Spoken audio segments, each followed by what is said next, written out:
ರುಚಿಯಾದ ಪಾಂಡ ಬದಿಗೆ ಎನ್ನುವಷ್ಟರಲ್ಲಿ ಅನ್ನುವಷ್ಟರಲ್ಲಿ ಆಯಿತು.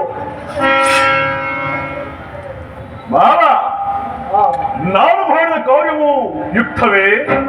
ಏಕೆ ರಾಜ? ಜಯದ್ರಥ ಕೃತೋರ್ಮಾದಿಗಳು ಸೈನ್ಯ ಸಮೇತರಾಗಿ ನಿನ್ನ ಸಹಾಯಕ್ಕೆಂದು ದೂತರು ಸಮಾಚಾರವನ್ನು ತಂದನಲ್ಲವೇ? ಮಾವ, ಈ ದುರ್ಯೋಧನನು ಅಸಹಾಯ ಶೂರನು ಅಲ್ಲವೇ?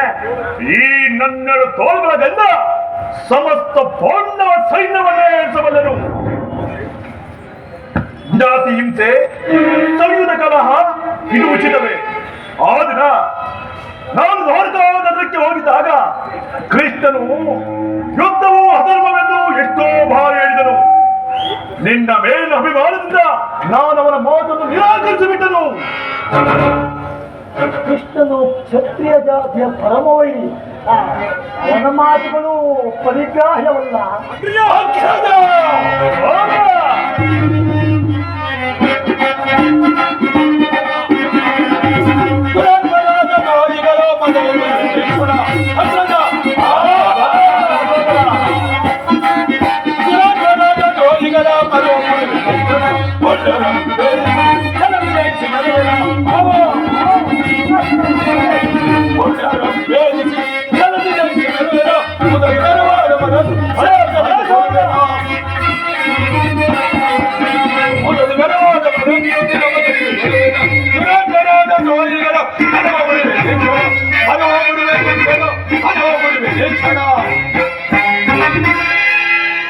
ಅಣ್ಣು, ಕೃಷ್ಣನು ಹಸ್ತಿನಾವತಿಗೆ ಬಂದಿರುವನಂತೆ. ರಾಜನ ಪ್ರಾತಃ ಕಾಲ ನಮ್ಮ ರಾಜ್ಯಸಭೆಯಲ್ಲಿ ಶಾಂತಿ ಸಂಧಾನವನ್ನು ನಡೆಸುವಂತೆ. ಏನು? ಶ್ರೀಕೃಷ್ಣನು ಹಸ್ತಿನಾವತಿಯಲ್ಲಿ ಹೋಗಿ ಸೋದರ ಅಧಿಕಾರಾಗೋ ಸೋದರ. ಆ ಕೃಷ್ಣನಿಗೆ ಸತ್ಕಾರ, ಆತನೆಂದಿಗೂ ನಮ್ಮ ಸತ್ಕಾರವನ್ನು ನಿರೀಕ್ಷಿಸುವುದಿಲ್ಲ. ಅವನಾಗಲೇ ನಮ್ಮ ರಾಜಪ್ರಾಸಾದವನ್ನು ದಾಟಿ ದರಿದ್ರ ವಿದುರನ ಮುರುಕು ಜೋಪಡಿಯನ್ನು ಆಚರಿಸಿರುವಂತೆ.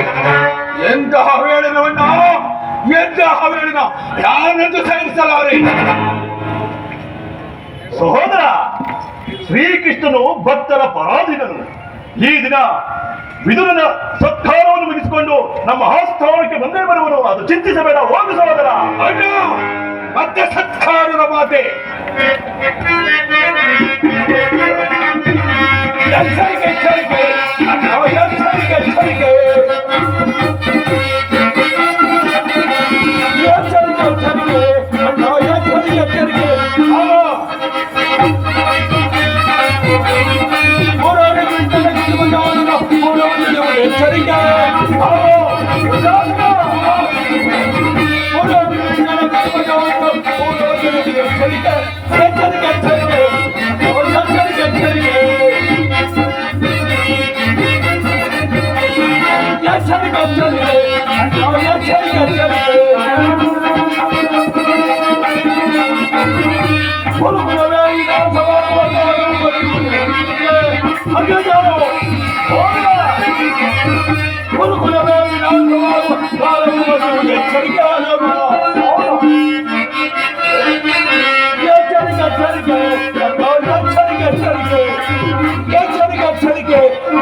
ಎಚ್ಚರಿಕೆ ಎಚ್ಚರಿಕೆ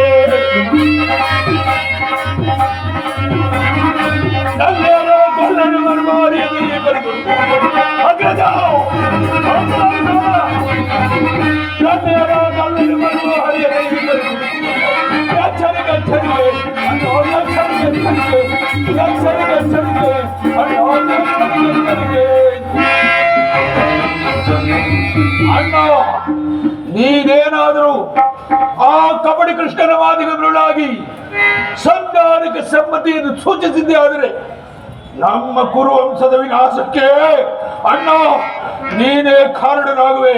ಸಹೋದರ ಅಲ್ಲವೇ ಮಾಮ? ನಿಜವಾದ ಮಾತು. ಆ ಕಪಟಿ ಕೃಷ್ಣನಿಗೆ ಅಣ್ಣ, ಆ ಕಪಟಿ ಕೃಷ್ಣನಿಗೆ ಅತಿ ಸತ್ಕಾರ ಒಪ್ಪದು ನನಗೆ ಎಂದೆಂದಿಗೂ ಒಪ್ಪದು. ಅಯ್ಯೋ, ಹೊರಟೇ ಹೋದನಲ್ಲ. ಬಾಬಾ ಅಭಿಮಾನ ಚೌರ್ಯ